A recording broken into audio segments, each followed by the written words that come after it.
Delhi metro को अक्सर लोग सिस्टम कहते हैं। एक ऐसा सिस्टम जो कभी नहीं सोता, कभी गलती नहीं करता और हर सेकंड हजारों जिंदगियों को एक जगह से दूसरी जगह तक पहुंचाता है। लेकिन हर सिस्टम के दो चेहरे होते हैं। एक वो जो जनता देखती है, चमचमाते प्लेटफॉर्म, घोषणाएं, भीड़ और ट्रेन की आवाज़। दूसरा जो सिर्फ उन लोगों को दिखता है जो रात में नीचे काम के लिए उतरते हैं। सुरंगों के अंदर कोई विज्ञापन नहीं होता, कोई संगीत नहीं और ना ही कोई भीड़, सिर्फ लोहे की पटरियां, दीवारों पर टपकती नमी और एक ऐसी खामोशी जो कानों में नहीं सीधा दिमाग में गूंजती है। यहीं से शुरू होती है वो घटनाएं जिन्हें फॉल्ट कहकर बंद कर दिया जाता है। लेकिन जब फॉल्ट्स हर रात एक ही समय पर होने लगे, जब वर्कर्स एक ऐसी बातें कहने लगे और सिस्टम अपने ही सेंसर्स को छुपाने लगे, तब मामला तकनीकी नहीं रहता। 2015 में दिल्ली मेट्रो के एक अंडरग्राउंड सेक्शन में ऐसा ही कुछ हुआ और जब कोई जवाब नहीं बचा तो आखिरी नाम सामने आया, गौरव तिवारी, जिनकी ये सुरंग दिल्ली मेट्रो के सबसे क्लीन सेक्शन में से एक थी। ना कोई पानी टपकता था, ना दीवारें टूटी हुई थी। फिर भी नाइट शिफ्ट में काम करने वाले लोग इस टनल से बचने लगे थे। एक सीनियर टेक्नीशियन ने कहा, दिन में ये बस एक सुरंग है, लेकिन रात में ये कुछ और ही बन जाती है। शुरुआत पैरों की आवाज़ से हुई। एक कर्मचारी अकेला इंस्पेक्शन कर रहा था। उसने महसूस किया कि उसके पीछे कोई और भी चल रहा है। उसने जब पीछे मुड़कर देखा तो कोई नहीं था, लेकिन आवाज़ अभी भी थी, धीमी की चाल से थोड़ी अलग। उसने काम छोड़ दिया और बाहर आ गया। अगली रात दूसरा वर्कर, वही अनुभव, फिर तीसरा और ऐसे ही करते करते चौथा और पांचवा भी। सब ने एक ही बात कही, ये सुरंग हमें सुनती है। जब लॉग्स चेक किए गए तो एक समय हर रिपोर्ट में कॉमन निकला और वो था रात 2:11 का। ठीक उसी समय टनल की बत्तियां बुझ-बुझाती थी, सिग्नल फ्लिकर करते थे और वॉकी टॉकी में एक अजीब लो फ्रिक्वेंसी में आवाज़ रिकॉर्ड होती थी। उस आवाज़ को इंसान के कान नहीं सुन सकते थे, लेकिन शरीर उसे महसूस करता था।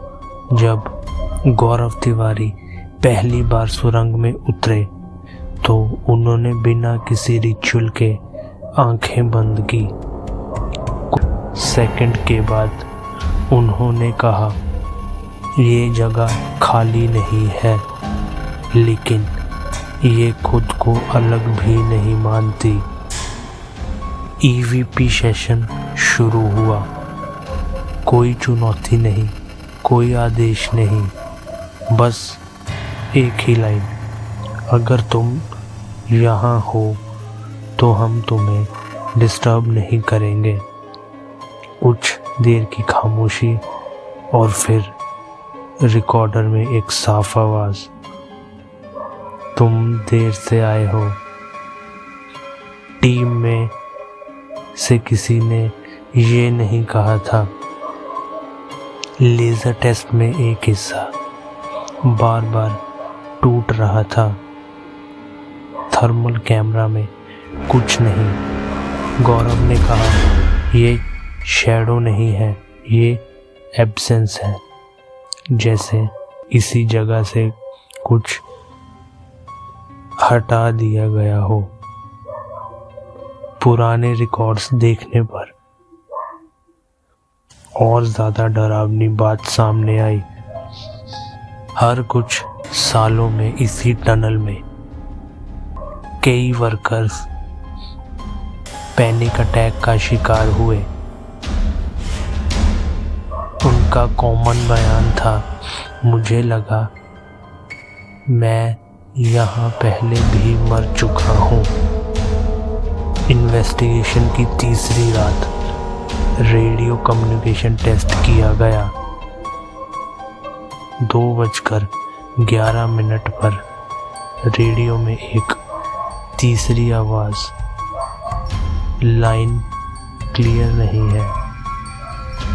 ये मेट्रो कंट्रोल की भाषा थी, लेकिन कंट्रोल रूम में ऐसा कुछ नहीं कहा था।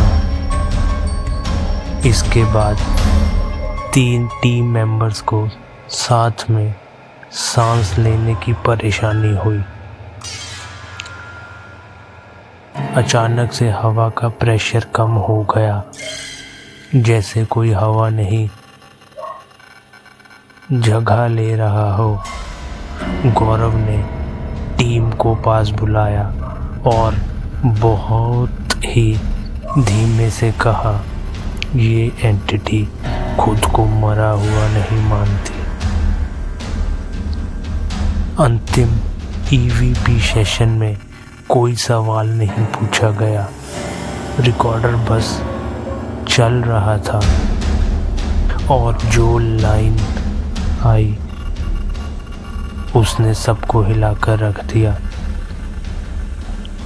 और वो आवाज़ में रिकॉर्ड हुआ था, और जब रिकॉर्डिंग सुनी गई तो उसमें आवाज़ थी कि अगली शिफ्ट कौन करेगा।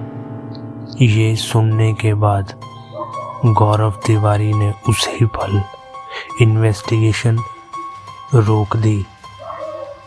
दिल्ली मेट्रो आज समय पर चलती है। ट्रेनें उन्हीं सुरंगों से गुजरती हैं, लेकिन कुछ जगहें अब भी रात में अकेली नहीं छोड़ी जाती। कुछ समय अब भी जानबूझकर खाली रखे जाते हैं, क्योंकि हर डर चिल्लाता नहीं, कुछ डर काम करते रहते हैं। गौरव तिवारी ने इस केस के बारे में कभी खुलकर बात नहीं की। उन्होंने सिर्फ इतना कहा, कुछ आत्माएं भटकती नहीं, वो सिस्टम का हिस्सा बन जाती हैं। अगर आप कभी मेट्रो में बैठे हो और सुरंग में अचानक ऐसा लगे कि कोई आपके बहुत पास है, आपको देख नहीं रहा, बस मौजूद है, तो पीछे मत देखिए, क्योंकि शायद वो अभी भी अपनी शिफ्ट पूरी कर रहा है।